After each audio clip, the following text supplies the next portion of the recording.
گلستان دلم خار شد، رفت و گلستان دلم خار شد. شام سیه باز پدیدار شد، رفت بهاران همه پاییز شد. کاسه صبر همه لبریز شد. رفت ولی آینه مهر بود، پاک دل و خوب و پریچهر بود. رفت ولی شعله به جانها کشید، رفت ولی آینه نور بود. زنده دل و دولت و مسرور بود.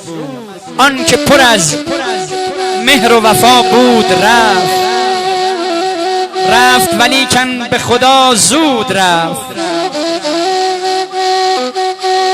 رفت ولی پشت مرا هم شکست، عهد مرا با غم 100 ساله بست.